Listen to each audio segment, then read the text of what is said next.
Commission painting, Gloomhaven minis, and speed paints 1.0. Wow, that is a tongue twister. This is all in today's video, so if you want to see that, here we go. Hi everybody and welcome to The Bear and the Brush, and today we will be talking about speed paints 1.0. Are they still valid? We will be talking about commission painting and how much to charge and how much time to put into the miniatures. And of course, we will be talking about the Gloomhaven miniatures themselves. Are they any good? Do I like them? Do I hate them? We will find out. I don't want to spend hundreds of hours on these minis, and I don't want to deliver a bad paint job either. So the way to go is slap chop. We will be dry brushing the minis to get some extra highlights, and then we'll be going on with the speed paints 1.0. I could use a zenithal for slap chop, but I decided to leave the airbrush out of the equation because not everybody has an airbrush. So I went in with a really dark dry brush, wouldn't even call it a dry brush because it was pretty intense. And it's really important to give your brush some moisture and of course rub it off on something else than a paper towel. Use a cardboard or a wooden board because it would get really grainy and dusty if you remove all the moisture from your brush. Also, when you did the first layer of dry brushing, put on a second layer just from above and then a super white dry brush just on the top of the miniature. I said that already in the beginning of this video, but I think speed paints 1.0 are still a super valid tool. I know, there are a lot of issues people had with them. They released the 2.0 version for a good reason, and I'm with Dana Howell on that one. She said that they are not that bad. She doesn't have that much of these reactivation issues, and I don't have them at all. I let them dry in between, and I really think they layer well or blend into each other. You just need to look out how you work with them. Actually, I don't understand the heat speed paints got when they first released. Yes, they can reactivate, but actually it's not that bad as many people made it look. Some people actually threw away their speed paints, which I thought was kind of idiotic. They have also some super neat use cases outside of being a speed paint. They are great filters when you use them through the airbrush. Also, putting on one layer and then putting on another color makes them mix quite nice into each other and blend, which is nice and actually pretty useful. I think one of the most underestimated techniques in painting is dry brushing. And I want to show you how much stuff you could achieve with dry brushing. So I'm not only using it for the base of the miniatures, for the speed paints, I'm also doing it with the metallics. I have this nice recipe to make metal look really old and used, more like an ancient machinery, and that includes a lot of dry brushing the metallics on. This is the first part of making this whole metal suit thingy looking awesome. And I want it to look old too. So the first thing I'm doing is again dry brushing, but with a copper color, because I want a warm but used metal undertone.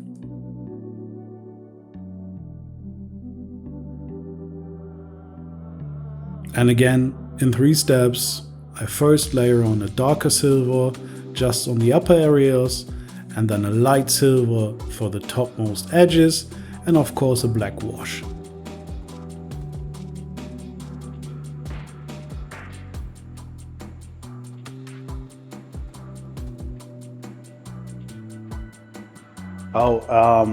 It's also pretty cool if you put some speed paint on and then just dry brush some highlights in with the metallic so it looks like a used up armor or something. I'm going to do this on the red guy. Yeah, I'm going to do this on the red guy. Of course I'm trying to hit something like the box art, but these details on these minis are actually not what I'm used to. If I had one point of critique about these speed paints is that they don't differ that much. I mean, there are like 3 reds in the collection I have and they all look pretty much samey same. But I then went over with a dry brush again to make some silver highlights on these minis, and then of course put on some gold here on his shield and some other parts like the buttons on the hunter.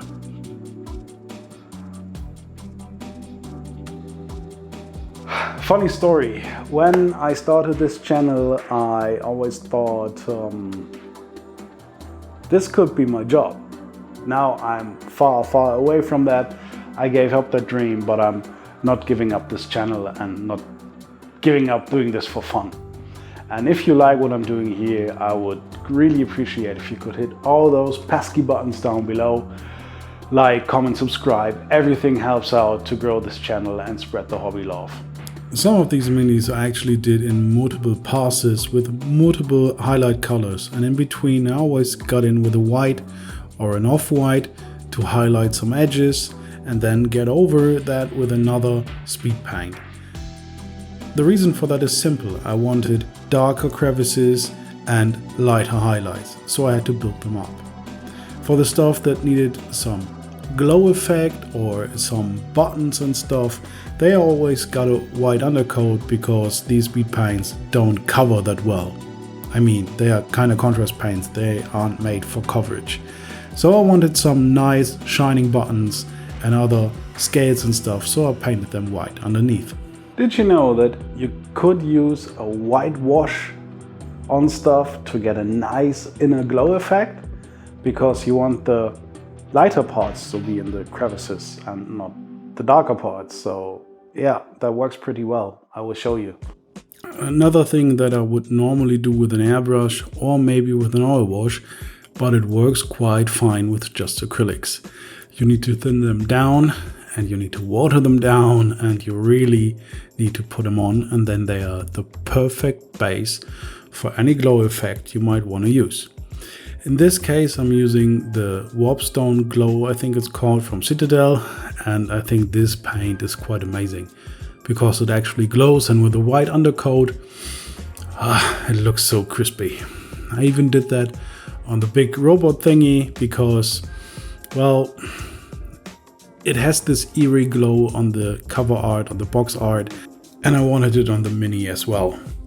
You saw me using TMM throughout all the minis, and I think for a good or fast commission, not especially a perfect commission, but if you're doing a commission and you need to get them out of the house and you need them shipped for a fair price, well, TMM, in my opinion, is the way to go. Painting all this in non-metallic metal would have taken me ages, so yeah, TMM is a solid choice. And all the little parts on the minis are TMM. I also decided to give this robot another dry brush after the wash because it was a bit dull. Well, this video is actually sponsored.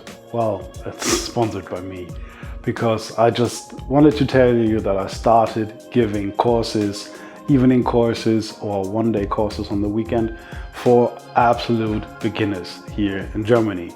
I know this is broadcasted worldwide and nobody from the States or any other country will fly in to do a course here with me as an absolute beginner, but I spread the word locally and I did the first courses, and it is so nice. It is so much fun, and it's really aimed at absolute beginners.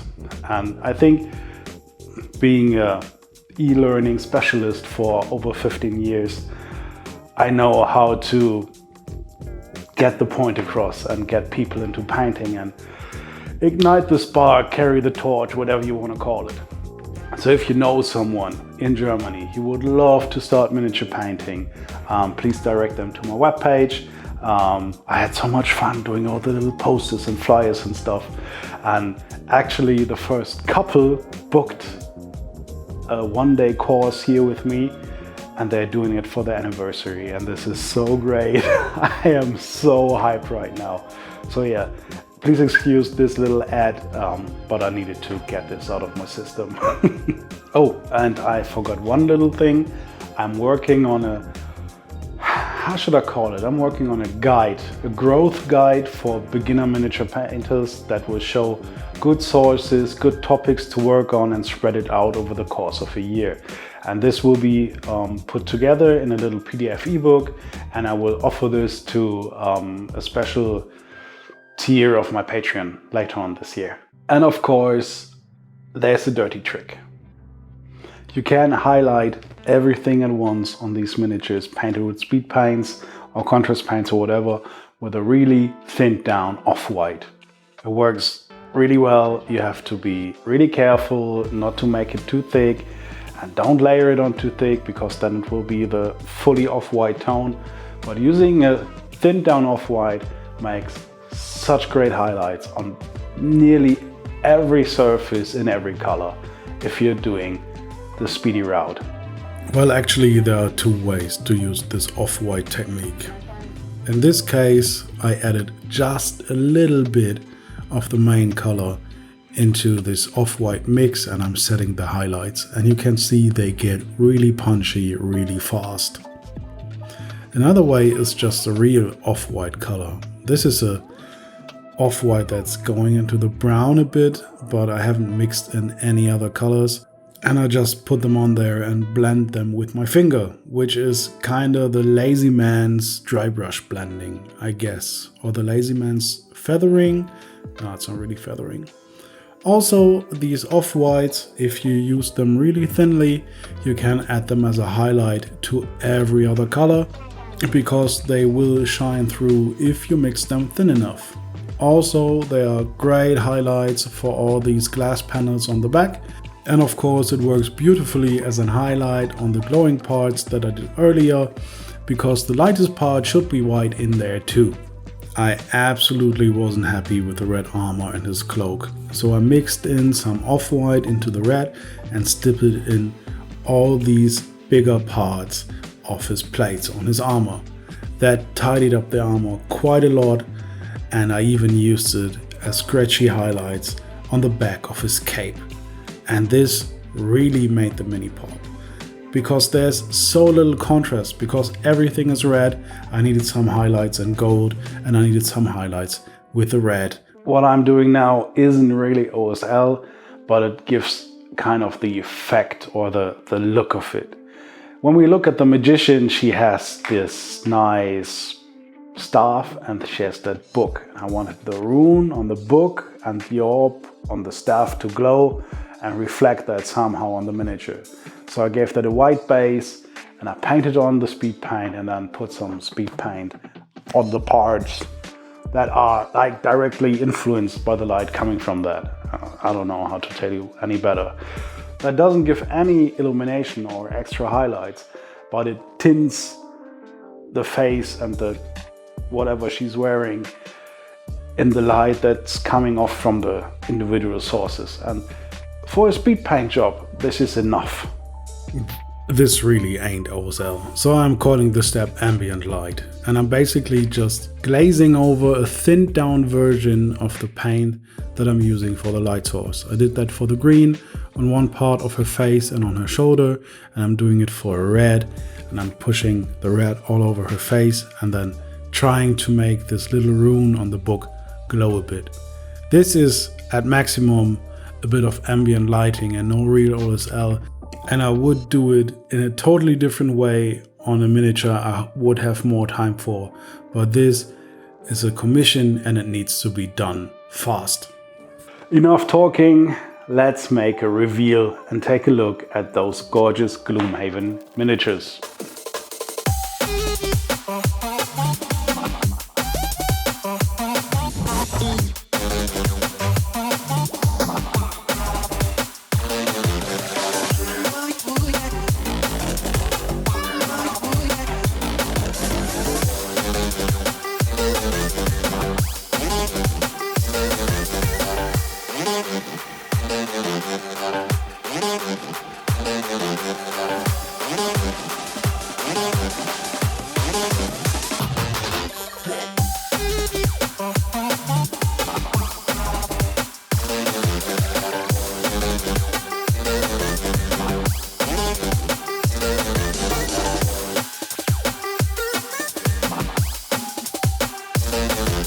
So what's my verdict on painting a commission painting Gloomhaven and using Speed Paints 1.0. First of all, the commission part is hard, especially when you're doing a commission for a friend. I really didn't know what I should charge. It was like 8 miniatures. Yeah, I didn't know how much time I would invest in them.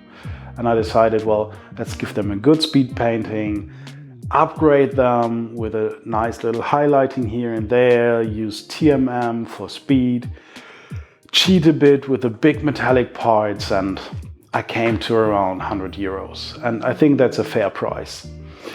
For everyone else, I would have charged more.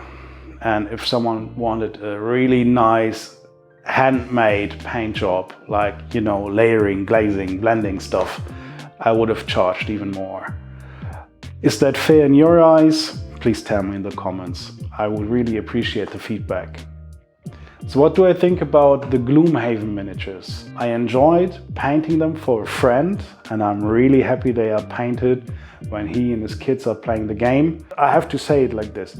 I mean, they are solid game pieces, but for me as a painter, they were a bit too small and a bit too blurry. The details aren't that well rendered. The plastic is so hard to work with, to file it down, to sand it down, to scrape it. It's not working that well. As I said, I'm happy the pieces are painted on the gaming table, but as a miniature painter, or from a miniature painter's perspective, these minis aren't that great. So last thing would be the Speed Paints 1.0. And I know they got a lot of hate when they came out. I have a few of them still here and I use them. And I really like them because they are right in the middle between other speed paints. I always think that the Citadel speed paints are a bit too dark and not that contrasty. On the other hand, there's the one from, I think it's scale 75, and they are so light. They are perfect if you want to use oil washes afterwards. And these, I like these because I don't need to thin them, I can just put them on. I don't mind the reactivation because I don't have that many issues with it. Also, it blends nice and you can layer them on top of each other. I'm quite happy with them. I still use them and I will use them till they are basically empty, and then maybe replace them with a 2.0, I don't know. A really big thank you goes out to my patrons, those who have been a patron and those who are already a patron or currently a patron. It may seem like this is a few bucks, but people have been so consistent and there was a lot of money coming in, at least for the tiny stuff I'm doing here, and I'm really grateful for that. And I hope I can give it back to you in any way or form producing these videos, and I hope you enjoy them. If you want to join the Patreon, I put a link down in the description. Thanks guys. Alright guys, we heard the verdict, we saw the minis, that's everything for today. I hope you enjoyed this little video and all my sneaky painting techniques to get this little commission on its way. I hope to see you soon here on The Bear and the Brush. Bye guys.